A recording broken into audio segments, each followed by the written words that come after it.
제가 참 치과 의사인데 이게 좋지 않아요. 임플란트가 벌써 원래 6개 있다가 이번에 7개까지 했거든요. 여기 오른쪽 아래 끝에 두 번째 걸 임플란트를 했어요. 제가 늘 이제 임플란트를 시술을 하고 수술을 하고 또 뭐 이런 이제 게 제 진료 업무인데, 진료받는 입장이 돼 보면 너무 다르구나. 저 임플란트를 포함해서 모든 이제 진료라는 게 환자 고객들로 보자면 엄청난 이벤트인데, 의사들이나 의료인들로 보자면 이게 일상의 반복일 수 있거든요. 그래서 이 갭을 정말 이제 좁혀야 되는구나 라는 생각을 자주 하는데, 이번에도 또 그런 생각이 들어서 이번엔 아예 유튜브로 좀 찍어봐야 되겠다 이런 생각을 해서 이제 해봅니다. 요이였어요. 요이. 저는 벌써 이제 임플란트가 6개나 있는데 여기가 계속 아프더라고요. 뿌리까지 이제 내려가 있는 게 신경치료한 이제 흔적입니다. 저게 이제 치과에서 이제 보존과 선생님들이 이제 약간 침 같은 걸로 신경을 제거하고, 충치가 이제 먹으면 이렇게 아프니까 신경을 제거하고 이제 그에 넣은 약재들이에요. 약재들 액수형처럼 또 보이는데, 신경치료를 하게 되면 수명이 약해져요. 우리가 신경이라고 부르긴 하지만 그 안에 신경만 있는 건 아니고 뭐 혈관이나 이런 림프관이나 이런 다양한 관들이 치아에 이제 여러 가지 영양을 공급하는데, 수분을 공급하고, 이게 끊기니까 마치 고목처럼 푸석푸석해지는 거죠. 그래서 수명이 많이 약해져요. 차트 보니까 이는 2008년에 제가 신경치료를 했더라고요. 이제 올해 2023년이니까 15년을 썼죠. 신경치료한 이가 다 상황마다 다르기 때문에 평균 뭐 얼만큼 간다라는 통계는 없더라고요. 근데 여하튼 뭐 저는 쓸 만큼 썼다라고 생각이 이제 하고 있었는데, 되게 언젠가는 올 거다라고 생각했는데 이제 한 2, 3주 전부터 욱신욱신한 거예요. 씹을 때. 그러니까 참 이쪽이 아프니까 이제 이쪽으로만 먹어야 되니까 이게 쉽지가 않더라고요. 이게 참, 그래서 야, 이게 진짜로 이게 저는 왜 이렇게 치과를 환자분들이 많이 오나, 이런 가끔 병원에 이제 근무하면서도 그런 생각을 했는데, 아, 이게 참 일상에서 늘 일어날 수 있구나. 다시 한번 저도 이제 깨닫고. 근데 이제 신경치료한 이는 가끔 그럴 수가 있어요. 정상적인 이도. 그래서 저도 이제 이게 아프다고 오신 분들께 조금만 더 기다려 보시자라고 이제 이렇게 얘기하는 경우도 많은데, 저도 기다려 봤는데 아픈 거야. 그리고 씹을 때만이 아니고 이제 그냥 가만히 있어도 욱신욱신 아프더라고요. 그래서 제가 이제 저희 병원에 보존과 선생님께 가서 좀 봐주시라 그랬더니, 두 가지 문제가 있는데, 그 잇몸이 안 좋다. 잇몸뼈가 좀 내려가서 치과에서는 이제 치주 포켓이라고 부르는 게 깊이 형성돼 있다. 거기 이제 세균이 많이 끼거든요. 두 번째는 이제 뿌리에 금이 간 것 같다. 이런 얘기를 하세요. 그래서 아이고, 아무래도 이제 때가 됐구나라고 생각해서 임플란트를 사기로 했어요. 그게 이제 그저께입니다. 그저께. 저도 진료하는 날이라 진료를 한 좀 일찍 마치고 5시쯤 마치고 한 5시 반부터 이제 저는 여기 4층에 근무하는데 5층에 이제 우리 정말 임플란트나 뼈이식술 이런 걸 잘하시는 우리 고환외과 병원장님이 계시거든요. 그래서 그 선생님한테 이제 조신하게 가서 이렇게 마취하고 이렇게 기다렸어요. 마취를 하는데 이게 이쪽을 하려면 이쪽이 거의 다 이제 얼굴 반쪽이 이렇게 마취가 되거든요. 마취하는 방법마다 다 달라요. 이제 북소 마취도 부위만 조그맣게 마취하는 이제 침륜 마취라는 게 있고, 이쪽을 통으로 마취하는 이제 블럭 마취라는 게 있는데, 저는 이제 블럭 마취라서 이쪽을 다 마취하니까 혀도 마취 반이 되거든요. 그러니까 혀도 마취하니까 이쪽이 뭐 정말 좋은 것 같기도 하고, 살짝 이렇게 씹어봐도 아프지도 않고, 하여튼 묘한 느낌, 아마 다 아실 거예요 어떤 느낌인지. 제가 늘 하지만 참 신기하다 그런 생각을 또 했네요. 근데 이제 마취할 때는 좀 따끔따끔 아프더라고. 굉장히 이제 조심해서 마취를 해주셨는데도 이제 좀 따끔한 거 불가피하구나 그런 생각이 들었고, 이제 한 20분쯤 15분 20분쯤 있다 이제 수술을 시작했는데, 이를 이게 빼는 게 문제거든요. 요 이가 뿌리가 큰 이가 이제 2개예요. 2개고 작은 뿌리가 하나 있을 때도 많아서 2개에서 3개. 제가 뿌리가 이제 2개인지 3개인지는 모르겠네요. 이제 저거 빼는 게, 빼다가 이제 뿌리가 부러지기도 하고, 부러져 있는 게 저 밑에 이제 있으면 그 빼는 게 진짜 힘들거든요. 고생할 각오를 하고 했는데 정말 쉽게 뽑아 주셨어요. 진짜 다행이죠. 이렇게 한 방에 빼기가 쉽지가 않습니다. 보통은 저 이 뺄 때 뿌리들을 다 잘라요. 갈아서 따로따로 이제 해가지고 잘라서 이제 빼는데, 한 방에 빼주셔서 빼는 느낌이 이제 들더라고요. 이렇게 하고 있다. 빼셨구나. 그 와중에도 겁이 났던 게 저도 가끔 그래요.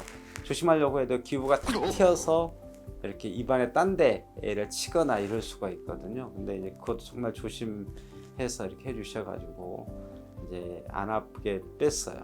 임플란트도 이제 잘 심었어요. 아래처럼 임플란트가 심은 이제 검게 보이는 건 뿌리가 있던 자리고 이제 하얗게 보이는 건 임플란트 들어간 거죠. 저 검게 보이는 게 시간이 지나면서 이제 뼈로 찰 거예요. 그러면 이제 힘이 이제 받을 수 있는 힘이 이제 생기는 거고, 말씀으로는 한 3개월 기다리면 뼈가 찰 거다. 저 이제 검게 보이는 주위에 이렇게 해서 지금 기다리고 있습니다. 한쪽으로만 먹기가 조금 불편하긴 한데 그래도 참 다행이다 싶어요. 저는 이제 예전에 위에도 했는데 여기 이번에 아래를 하는 느낌이 참 정말 그 위아래가 또 느낌이 다르구나 라는 생각이 들더라고요. 위아래는 달라요. 모형으로 갖다 놨는데 아래는 다 알다시피 이렇게 턱뼈는 여기 붙어 있는 게 아니에요. 머리뼈에 이렇게 여기에 인대나 근육으로 이어져 있는 거거든요. 그러니까 이렇게 하는 거죠. 위에는 턱뼈랑 완전히 이제 유착이 돼서 붙어 있죠. 뇌가 있는 여기까지 바로 이렇게 다 다이렉트로 딱딱딱 붙어서 연결돼 있단 말이에요. 위에 뼈에 임플란트 할 때도 굉장히 울리는 것 같았어요. 근데 이번에 할 때도 많이 울리더라고요. 정말 그 소리가 제가 좀 과장하게 얘기하면 야 천지가 울린다 이런 느낌까지 들던데 왜 그럴까 생각해 보면 보세요. 윗뼈와 아랫뼈는 이 뼈가 느낌이 다릅니다. 윗뼈는 조금 물러요. 마치 벌집 모양 같은 거거든요. 뼈 내부가. 아랫뼈는 마치 표현이 좀 그렇습니다만 우리 정육체에 가면 큰 통뼈 있잖아요. 아랫뼈는 큰 통뼈 모양이에요. 그러니까 딱딱한 뼈가 다 바깥을 감싸고 있어요. 물론 안쪽에는 이렇게 벌집 모양 같은 게 있지만, 그러니까 아래는 굉장히 단단하다라는 거죠. 위에는 벌집 모양이긴 하지만 뼈랑 다이렉트로 붙어 있어요. 그러니까 위에는 이제 우리가 임플란트가 들어갈 뼈의 자리를 만들 때 뼈가 쉽게 갈려요. 그렇지만 머리랑 단단히 붙어 있었기 때문에 이렇게 울리는구나, 울릴 수밖에 없구나라고 생각을 했고, 아래는 이게 이제 이쪽에 턱은 이렇게 뼈랑 머리랑 붙어 있지는 않지만 뼈 자체가 단단하니까 드릴링을 할 때 이렇게 울리는구나 라는 생각이 새삼 들더라고요. 물론 이제 모든 사람들이 그런 건 아닙니다. 이제 임플란트를 할 때 뼈의 질도 중요하고요, 뼈의 양도 중요하거든요. 당연히 뼈가 양은 있어야 되겠죠. 근데 뼈의 질이라는 것은 이런 단단한 뼈들 혹은 이런 벌집 모양에서 이 벌집 모양 이 프레임 있잖아요. 프레임이 얼마나 조밀하게 있느냐에 따라 질이 달라지는 거예요. 물론 질이 높은 게 좋겠죠. 단단한 뼈가 밖에 많이 있고 벌집 모양이라도 그 프레임이 막 촘촘하게 있는 게 당연히 이제 좋겠죠. 그런 걸 섬겨지는 게 골다공증이라고 하는 거고, 근데 저는 다행히 뼈 상태가 되게 좋아서 더 많이 울렸습니다. 많이 울리더라고요. 그런 걸 좀 각오하셔야 할 것 같아요. 임플란트 할 때. 만약 그런 게 이제 하실 때 굉장히 부담스럽다 그러면 수면으로 하세요. 저도 이번 해보니까 야 이게 가능하면 수면으로 하시는 게 좋겠다라는 생각이 들더라고요. 안전하거든요. 되게 안전해요. 하면서 고민이 됐어요. 이게 약을 어떻게 할까. 저는 이제 가능하면 약을 안 먹자. 특히 항생제 안 먹어야 되고, 고혈압, 당뇨, 고지혈증 이런 것들도 약 말고 가능하면 생활습관, 음식이나 운동 이런 걸로 조절해야 한다고 생각하거든요. 왜냐하면 한 번 약을 먹기 시작하면 계속 약을 먹게 돼요. 그리고 항생제를 딱 한 번은 먹더라도 이렇게 우리가 먹으면 장내 세균이 이제 망가지거든요. 우리가 발치만 할 때는, 이를 뺄 때는, 문제가 있는 것을 뺄 때는 항생제를 잘 처방 안 해요. 저는 처방 안 한 지 아주 오래됐습니다. 그럴 수 있어요. 다른 우리 치과의사 동료분들께도 발치할 때 부항에 상처가 나잖아요. 그것은 감기할 때 상처 나는 거랑 피부 이제 상처 나는 거랑 사실 똑같죠. 그래서 이런데 감기에 항생제 먹지 말자 이런 것처럼 발치 후에도 항생제를 안 먹어야 되고 안 먹을 수 있거든요. 근데 사실 너무 일상화돼 있죠. 내과에서도 소아과 이런 데도 항생제 너무 처방하고, 피부과에서도 치과에서도 그러는데 저는 줄여야 하고 줄일 수 있다고 생각합니다. 여하튼 그래서 저는 안 하는데, 임플란트는 달라요. 여기는 외부 물질이 들어가잖아요. 외부 물질이. 근데 그 외부 물질이 안으로 들어갈 때 이렇게 침을 전혀 안 묻히고 들어갈 수가 없거든요. 입안에 침을 완전히 제거할 수가 없잖아요. 그러니까 거기에는 임플란트 표면에 세균이 완전히 안 묻고 들어갈 수가 없어요. 그러니까 지금 여기 임플란트 들어갔다면 이 표면에는 침, 그리고 침에 이제 같이 있는 세균들이 이제 들어간다라는 거죠. 근데 이제 그게 이제 증식하면 안 되죠. 증식하면 거기에 이제 만성적으로 혹은 급성적으로 염증이 생겨서 임플란트가 실패를 하게 되는데, 그래서 보통 임플란트 할 때 저도 임플란트를 하기 전에 항생제를 한번 드시게 하고, 그걸 이제 예방적 항생제라고 하거든요. 예방적으로 미리 먹는다. 그리고 이제 미리 항생제를 뭐 주사든 드시게 하든 처방을 하고, 수술 이후에도 한 3일, 하루에서 한 5일 사이, 좀 복잡하게 수술했다 그러면 5일 정도 처방하고, 간단하게 했다 그러면 하루 정도만 처방하고 이렇게 해요. 실제로 이제 여러 학술 문헌에서도 항생제를 처방 안 하면 실패율이 올라간다 이러거든요. 이제 그래서 저는 이제 어떻게 할까 했어요. 근데 저는 일단 항생제를 안 먹기로, 항생제를 안 먹고 진통소염제도 안 먹고, 근데 완전히 안 할 수는 없어서 미리 1시간 전에 주사를 맞았어요. 엉덩이 주사를 맞았습니다. 항생제 한 대 맞고 진통소염제를 한 대 맞았어요. 그리고 스테로이드 주사를 맞았습니다. 스테로이드는 그것도 항염증인 거죠. 그래서 염증 낮추고 통증 낮추고 이제 세균을 미리 이제 방어하는 약을 3방 맞았어요. 엉덩이 주사로. 그런 다음 수술했습니다. 수술했어요. 수술이 한 25분 걸렸는데 마취를 충분히 했어도 약간 시큼하고 약간 통증이 오는 경우도 있더라고요. 그건 뭐 아주 경미한 그런 거였으니까. 근데 긴장은 막 됐어요. 우리 직원이 미리 이렇게 쿠션을 갖다 줬는데 쿠션을 콕 안고 제가 있는 거예요. 이러지 말아야지.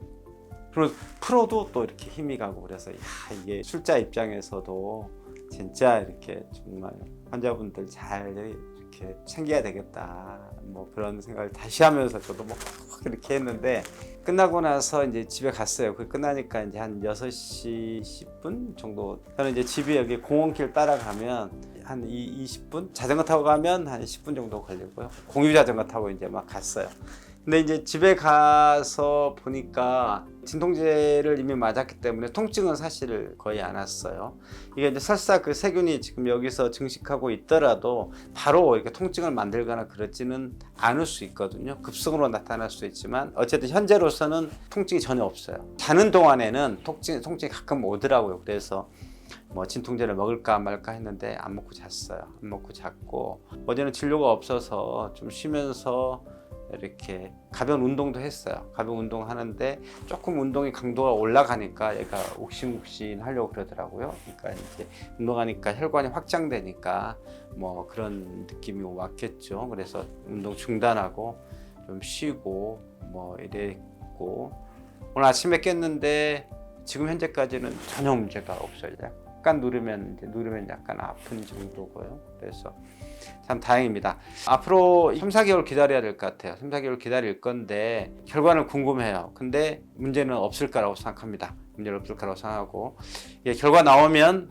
그때도 유튜브 한번 찍겠습니다. 근데 여하튼 모든 분들이 이렇게는 할 수는 없겠죠. 모든 분들이 이렇게는 할 수는 없지만 본인만 결심한다면, 그러니까 제 스스로 내가 설사 약간의 실패율이, 예를 들어서 이제 임플란트를 보통 심으면 100% 성공하는 게 아니고 100에 한 4-5명 정도는 이제 문제가 나타날 수 있는데, 항생제를 안 먹으면 거기에 한 2-3명 정도 더 문제가 생기는 가능성이 높아져요. 꼭 문제 생긴다 이런 건 아니기 때문에 저는 그런 이제 위험을 감내를 하는 거죠. 약을 먹는 대신에.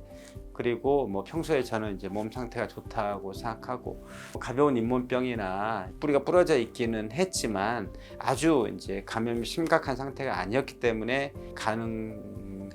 가능하다라고 생각합니다. 여하튼 저도 궁금하고요. 결과 나오는 대로 제 블로그나 유튜브로 알려드리겠습니다. 여하튼 약은 제가 늘 말씀드리지만 약은 줄일 수 있고 줄여야 됩니다. 특히 항생제요. 특히 아이들 항생제. 이상입니다.